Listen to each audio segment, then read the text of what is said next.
Hello মিষ্টি বন্ধুরা, আমি দেবজ্যোতি, আপনাদের মুভি মাসিহা, এবং আজকে আমরা কথা বলবো আমার পছন্দের কিছু হরর ফিল্ম নিয়ে। এটা আমাকে অনেকে অনেক সময় কমেন্ট করে যে দাদা একটা তোমার পছন্দের হরর ফিল্মের লিস্ট বানাও। এই কমেন্ট আমি প্রায়ই পাই। তো আজকে শুক্রবার আমার কোনো সিনেমা দেখতে যাওয়া হলো না, তো আমার মনে হলো যেহেতু এই ভিডিওটা অনেকে দেখতে চান, তো তাহলে এই ভিডিওটাই বানাই। এবং হররের ক্ষেত্রে আমি লিস্টটা শুরু করার আগে, horror is one of my favourite genres, ঠিক আছে? এবং এটা একদম প্রাইমাল একটা জনরা। কারণ ভয় পাওয়াটা একদম প্রাইমারি একটা হিউম্যান ইমোশান, তাই না? একদম প্রিমিটিভ একটা হিউম্যান ইমোশান বলতে পারেন, সম্ভবত সব থেকে ইম্পর্ট্যান্ট ইমোশানও। আমি টুকটাক হরর স্টোরি লিখেছিও। আমার যদি প্লেলিস্টে যান, প্লেলিস্টের ফ্যান ফিকশন সেকশানে গেলে কিছু স্টোরি দেখতে পাবেন, ওর মধ্যে হরর আমার লেখা হরর স্টোরিও আছে। So that is out of the way, let start this list. এবং এটা কিন্তু সম্পূর্ণভাবে আমার পছন্দের হরর সিনেমার লিস্ট, ঠিক আছে? এটা কিন্তু বেস্ট হরর ফিল্মের লিস্ট নয়। আমাকে যদি বলা হয় বেস্ট হরর ফিল্মের লিস্ট বানাতে, দ্যাট উড বি ডিফারেন্ট, কারণ সেটা সব থেকে ভালোর কথা বলছি। এখানে আমি যেটা বলছি সেটা হচ্ছে আমার পছন্দের লিস্ট, ঠিক আছে? আর যারা আমার ভিডিও প্রত্যেকেই দেখেন, যে কোনো ভিডিও শুরু হবে হচ্ছে সেটার অরিজিন পয়েন্ট থেকে। নদী তুমি কোথা হইতে আসিয়াছ? মহাদেবের জটা থেকে। এবং we will go back to মহাদেবের জটা in 1922, Nosferatu the Symphony of Horror. অসম্ভব ভালো একটা cinema, silent horror film. Originally জার্মানিতে তৈরি হয়েছিল। অ্যাকচুয়ালি ব্র্যাম স্টোকারের যে ড্রাকুলা আছে সেটারই একটা আনঅফিসিয়াল ভার্সান, ঠিক আছে? সেই সময় তারা সেটা কপিরাইট নিয়ে করেনি, এবং সেই সময় সেটা নিয়ে একটা কেসও হয়েছিল। তো ব্র্যাম স্টোকারের ড্রাকুলার অ্যাডাপ্টেশন, এবং জার্মান এক্সপ্রেশনিস্ট একটা সিনেমা। আপনারা জার্মান এক্সপ্রেশনিজম, আমি দেখেছি অনেকে ভুলভালভাবে এক্সপ্লেন করে, বেশি আতলামো করতে যায়, নিয়ে এক্সপ্লেনই করতে পারে না। আমি আপনাদেরকে জার্মান এক্সপ্রেশনিজমের একদম সব থেকে সহজবোধ্য এক্সাম্পলটা দিচ্ছি, যেটা সবাই বুঝতে পারবেন। সেটা হচ্ছে German expressionism is a distortion. আবার বলছি, German expressionism is a distortion, যেটা আমাদের মনের মধ্যে আমরা যে ফিলিংগুলো আছে সেগুলো আমরা যেন স্ক্রিনে দেখতে পাচ্ছি, ঠিক আছে? আমাদের মাথার মধ্যে আমরা যে কল্পনাগুলো করি সেটা আর রিয়েল ওয়ার্ল্ডের ডাইমেনশনস তো এক না। রিয়েল ওয়ার্ল্ডে জিনিসপত্র যেভাবে আসে সেটা আমাদের মাথার মধ্যে আসে না। আমাদের মাথার মধ্যে আমাদের মুড অনুযায়ী, আমরা খুশি থাকলে, আমরা দুঃখিত হলে, আমাদের মাথায় চিন্তা থাকলে, আমরা যে কল্পনাটা পৃথিবীটা করি সেটার যে ডাইমেনশনস আছে, সেটার যে জিওমেট্রি আছে, সেগুলো কাইন্ড অফ ঘেঁটে থাকে। জার্মান এক্সপ্রেশনিজম ওইটাই ধরে, ঠিক আছে? It is that distortion based on your psychological state. বোঝা গেল একদম সিম্পলি। তো Nosferatu was the first German expressionist cinema, এবং এই সিনেমাটা ডাইরেকশন দিয়েছিলেন এফ.ডব্লিউ. মার্নোর আরও একটা মাস্টারপিস সিনেমা আছে, সেটা হচ্ছে Sunrise A Song of Two Humans, যেটা আপনারা আমার যে মুভিজ বিফোর ইউ ডাই ইয়েটা আছে, প্লে লিস্টটা আছে, ওখানে গেলে দেখতে পাবেন। এই সব লোকেদের আমি যতটা আলোচনা করি, এফ.ডব্লিউ. মার্নোর ফ্যামিলি বোধহয় যে ডিসেন্ডিং যে ফ্যামিলি মেম্বার্সরা আছে, সার্ভাইভিং ফ্যামিলি মেম্বার্স, এরা বোধহয় এত আলোচনা করে না। তো ফ্যান্টাস্টিক ফিল্ম, ড্রাকুলার অ্যাডাপ্টেশন। এবং কোথাও গিয়ে এই যে প্রথম লেয়ার্ড আমরা একটা হরর দেখতে পাচ্ছি সিনেমাতে, লেয়ার্ড হরর, সাইকোলজিক্যালি জিনিসটা চ্যালেঞ্জ করছে জার্মান এক্সপ্রেশনিজম, যেটা ভীষণ টেকনিক্যালি সফিস্টিকেটেডভাবে এক্সিকিউট করা। এবং কোথাও গিয়ে এই যে হরর অ্যাজ আ সিমেট্রি, আমরা যেটা শাইনিংয়ে দেখতে পেয়েছিলাম, শাইনিংয়ের কথাও আমরা ভিডিওতে পরবর্তীকালে বলবো। তো দুর্দান্ত সিনেমা, এবং ফার্স্ট ভ্যাম্পায়ার ফিল্ম, ফার্স্ট সেই অর্থে দাঁড়িয়ে সেই লেভেলের একটা হরর ফিল্ম নসফেরাতুর পরে আমরা যদি আসি, অ্যাকচুয়ালিতে হরর সিনেমাগুলোকে 30s 40s it was replaced by monster movies, ঠিক আছে? যেগুলোর এক্সিকিউশন আলাদা ছিল, যেগুলো 1930s ইউনিভার্সাল বানাতো, যেটাই তারা আরেকবার করার চেষ্টা করেছিল ওই ডার্ক ইউনিভার্স দিয়ে। They were mostly monster movies, ঠিক আছে? সেটা সেই অর্থে হরর নয়। ইনভিজিবল ম্যান বা ফ্র্যাঙ্কেনস্টাইন বা ইউনিভার্সালের Dracula, they were leaned into the monster tropes more than the horror tropes, ঠিক আছে? এইবার যদি আমরা আসি, নসফেরাতু বলে একটা রবার্ট এগার্সের একটা সিনেমা আছে, যেটা আমার দেখা হয়নি, but let's talk about the best Robert Eggers movie, এবং সেটা হচ্ছে দ্য উইচ। ঠিক আছে, রবার্ট এগার্সের without a doubt best film. কারণ আমার লাইট হাউস দেখে যেটা মনে হয়েছিল, Lighthouse went way to left field, মানে ইভেন উইচও লেফট ফিল্ড আছে, উইচও মানে প্রচণ্ড পরিমাণেই বঙ্কার্স একটা সিনেমা, but Lighthouse over did it, মানে লাইট হাউস আর the overkill to me. Which is a fantastic movie, এবং উইচের যে কনসেপ্টটা আছে না, সেটা এখনকার দিনে ভীষণ রেলিভেন্ট। উইচে আমরা কি দেখতে পাচ্ছি, basically clash of ideas.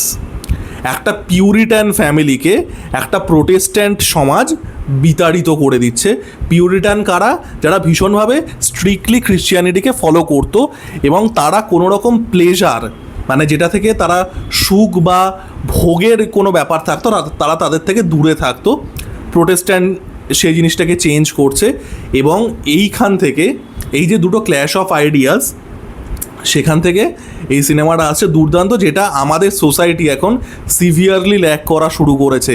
The clash of ideas, যে আমরা যেটাতে বিশ্বাস করি আমরা শুধু সেটাই থাকবে, আর একটা থাকবে না। এবং the which, the name itself obviously ties back to the Salem which trials, যেটা আপনারা প্রত্যেকে জানেন হয়েছিল আজ থেকে 300 বছর আগে আমেরিকার সালেম বলে একটা শহরে। আমাদের তামিলনাড়ুতেও একটা সালেম বলে শহর আছে, এটা আমেরিকার সালেম বলে যে শহরটা আছে, সেখানে হয়েছিল উইচ ট্রায়ালস। তো এই যে কাউকে ডাইনি অপবাদে পুড়িয়ে মারা, কারণ কি? কারণ তারা আপনি যেভাবে দেখেন পৃথিবীটাকে সেটার মধ্যে ফিট ইন করছে না। Fantastic film. It is about the puritanic guilt, যেটা বললাম, এবং ক্ল্যাশ অফ আইডিয়াস, এবং বেস্ট রবার্ট এগার্স মুভি। এরপরে কি নিয়ে কথা বলা যায়? আচ্ছা, let's address the elephant in the room.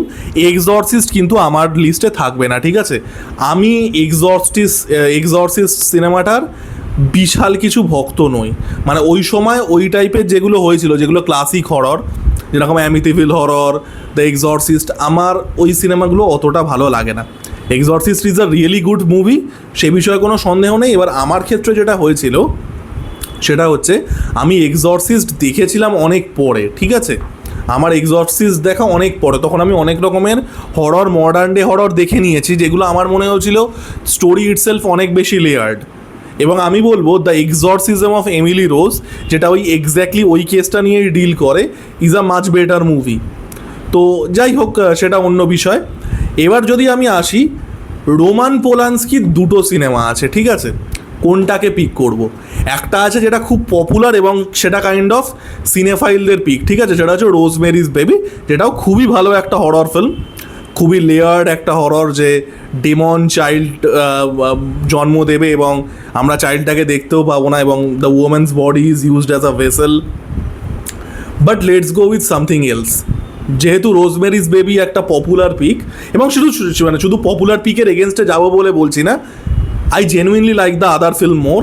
সেটা হচ্ছে রিপালশন, যেটা রোজমেরিজ বেবি এসেছিল কবে? 1975-76 এসেছিল।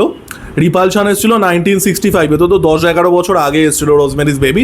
খুব সিমিলার টাইপ অফ একটা ফিল্ম ইন ইটস স্ট্রাকচার। সেটাও একটা আরবান সেটিংয়ে হচ্ছে, একটা আরবান কমপ্লেক্সে, একটা অ্যাপার্টমেন্ট কমপ্লেক্সের মধ্যে হচ্ছে। And what a film! সিনেমাটা দুর্দান্ত, অনেক বেশি সাইকোলজিক্যালি লেয়ার্ড। ইভেন রোজমেরিজ বেবিও সাইকোলজিক্যালি ভীষণভাবে লেয়ার্ড, ভীষণ ডিস্টার্বিং একটা cinema. Repulsion is more abstract. আপনারা যদি ওই জেনিফার লরেন্সের মাদার সিনেমাটা দেখে থাকেন, মাদার সিনেমাটা কাইন্ড অফ একটা স্ট্রং ইনফ্লুয়েন্স আছে, রিপালশন সিনেমাটার একটা স্ট্রং ইনফ্লুয়েন্স মাদারে আছে। It's very abstract in nature, এবং by the like Catherine Deneuve, like you can sell me anything with an young Catherine Deneuve, ঠিক আছে? ক্যাথরিন ডেনেভিউ অ্যাবসলিউটলি গর্জিয়াস, দারুণ দারুণ সিনেমা রিপালশন। আমি রোজমেরিজ বেবির থেকে বরাবরই রিপালশনকে এগিয়ে রাখি, although Rosemary's Baby is also fantastic. আর কোন সিনেমা নিয়ে কথা বলা যায়? চলুন এবার একটুখানি যেগুলো মানে অত বেশি কথা হয় না সেই জাতীয় সিনেমা নিয়ে কথা বলি। আচ্ছা, তার আগে আরও একজন হররের, মানে কি বলবো, একজন হররের স্রষ্টার দুটো দুর্দান্ত সিনেমা নিয়ে কথা বলি। সেটা হচ্ছে অ্যারি অ্যাস্টার। অ্যারি অ্যাস্টারের দুটো সিনেমার কথা বলতেই হবে, একটা হচ্ছে মিডসোমার আর একটা হচ্ছে হেরিডিটারি। মিডসোমার, আই লাইক মিডসোমার মোর, এবং সেটার কারণ হচ্ছে মিডসোমার যেটা করতে পারে সেটা হচ্ছে খুব ডিফিকাল্ট একটা জনরা, সেটা হচ্ছে ডে টাইম হরর, ঠিক আছে? ডে টাইম হররটাকে দুর্দান্তভাবে নেল করে, ঠিক আছে? আমরা হরর বলতে কি বুঝি? আমরা হরর বলতে বুঝি একটা আলো আঁধারির খেলা, একটা আলো মানে কি বলবো, একটা অন্ধকারটাকে ওয়েপেনাইজ করা হয়, তাই না? যে অন্ধকার আমরা দেখতে পাচ্ছি না সব কিছু, that is used as a weapon against the audience, সেটা থেকে একটা ভয় সৃষ্টি হচ্ছে, একটা ডিসকমফর্ট সৃষ্টি হচ্ছে। মিডসোমার এত ভালো সেটাকে সাবভার্ট করে। Midsommar has one of the most unique, শুধুমাত্র খুব ভালো আমি বলবো না, one of the most unique cinematography and lighting works. এটা ডে লাইটটাকে as a horror tool use করে। আপনি দেখবেন মিডসোমারের আপনি যে কোনো সিন তুলে দেখবেন ব্লাইন্ডিং, মানে চোখ ধাঁধানো সূর্যের আলো। এত ভালো আমার লেগেছিল এই অ্যাসপেক্টটাকে যে আমি সাবভার্ট করে দিচ্ছি, আমি যেটা হররের যেটা সব থেকে বড় টুল অন্ধকার, আমি সেটাকে সাবভার্ট করছি। Daylight horror, by the way আমি মিডসমার ইন্সপায়ার্ড একটা ডে লাইট হরর স্টোরি অনেক দিন আগে লিখেছিলাম, কেউ যদি শুনতে চান তো বলবেন, শুনিয়ে দেবো। তো মিডসমার কী করছে? Midsommar is a folk horror. Folk horror মানে কি? রিচুয়ালিস্টিক, যে কোনো একটা জিনিস যেটা চলছে, একটা পেগান রিচুয়ালস, এবং সেটার মধ্যে একটা ক্রিশ্চিয়ান লাইক ওয়ার্ল্ড ভিউ আছে, ক্রিশ্চিয়ানিজম ভার্সেস পেগানিজম, সে সময় আমি যাচ্ছি না, আমি সিনেমাতেই আছি। এখানে কি হচ্ছে, এই যে একটা ইনসুলার কমিউনিটি যারা এইভাবেই বেঁচে থাকে, সেখানে একজন গিয়ে ঢুকছে, আমাদের ফ্লোরেন্স পিউ। দারুণ সিনেমা, দারুণ সিনেমা, এবং যেটা বললাম, দ্য ওয়ে ইট সাবভার্টস মানে দুর্দান্ত, যেভাবে ডে লাইট হরর আরও আছে ইভেন, সেটা আমরা এরপরে এটা নিয়ে কথাও বলবো, বাট মিডসোমারের যে লাইটিং আর সিনেমাটোগ্রাফির কাজ ছিল, the way it was presented, দুর্দান্ত, এবং একটা ওই ফাঁকাল ব্যাপার ছিল, হুইচ আই লাইক। আর আরি অ্যাস্টারের আরও একটা দুর্দান্ত হরর সিনেমা, যদিও আমি অনেস্টলি বলবো এই সিনেমাটাকে অন্যরা যতটা ভালোবাসে আমি হয়তো অতটা বাসি না, মানে I still really like the film, but অতটাও না, সেটা হচ্ছে Hereditary. Now Hereditary is fantastic, এবং আনফর্চুনেট এটা যে হেরিডিটারি খুব ডিপ একটা সিনেমা, বাট লোকে হচ্ছে ওই সিনটা নিয়ে ইয়ে করে, যেটা ওই গাড়ি দিয়ে আসবে, অ্যাক্সিডেন্ট হবে, অ্যান্ড দ্য হেড গেটস ডিক্যাপিটেটেড, এবং সেটা পোকা মাকড় খাওয়া শুরু করবে, ওই যে সিনটা আছে, লোকে ওটার জন্য হেরিডিটারি মনে রাখে। But hereditary is like really deep, এবং আপনারা যদি দেখেন হেরিডিটারির পুরো যে বেসিক্যালি ব্যাপারটা হচ্ছে, ইট ইজ অ্যাবাউট জেনারেশনাল কার্ডস, ঠিক আছে? Generational cards that is getting passed down, এবং সেখান থেকে কোথাও কি হচ্ছে যে আমরা প্রত্যেকে এই যে কার্ডস, আমরা সেটা থেকে বেরোতে পারছি না, উই আর অল পাপেটস। আপনি দেখবেন ইয়ান কলেটার যে ক্যারেক্টারটা, ইয়ান কলেটা বলছে, তো প্লেয়ার টনি কলেটার যে ক্যারেক্টারটা, he like she creates this doll houses and plays with them. আমরা প্রত্যেকে doll house, we are all puppets of our fate. তো দুর্দান্ত সিনেমা হেরিডিটারি। এবার আমি আসবো হচ্ছে কিছু লেফট ফিল্ড সিনেমাতে, যেগুলো নিয়ে অতটা আলোচনা হয় না, এবং আমি প্রথমেই আসবো which is one of my favourite horror films, এবং সেটা মানে আনফর্চুনেটলি অত বেশি কথা হয় না, সেটা হচ্ছে সেশন 9। সেশন 9ও মিডসমারের মতনই, it's a day time horror film. যদিও এখানে মিডসমার যেভাবে ডে লাইট ব্যাপারটাকে ওয়েপেনাইজ করে, এখানে ডে টাইম ব্যাপারটা মানে ডে টাইম হরর এস্থেটিক্যালি অন্যান্য হররের থেকে আলাদা, সেটা আছে, বাট এটা আলাদা করে সিনেমাটাকে যে বিশাল কিছু এজ দেয় তা নয়। যে কারণে সেশন 9 ওয়ার্ক করে, সেশন 9 এক্স্যাক্টলি আমি বলছি, মানে it is the horror film idea in my head, যে আপনার একটা you have idea of something, right? যে আমি এরকম জিনিস আমার ভালো লাগতে পারে, আমি অ্যাজ আ মানুষ আমার যে রুচি পছন্দ আছে, I can like this kind of thing. আমার ক্ষেত্রে সেশন 9 তাই ছিল।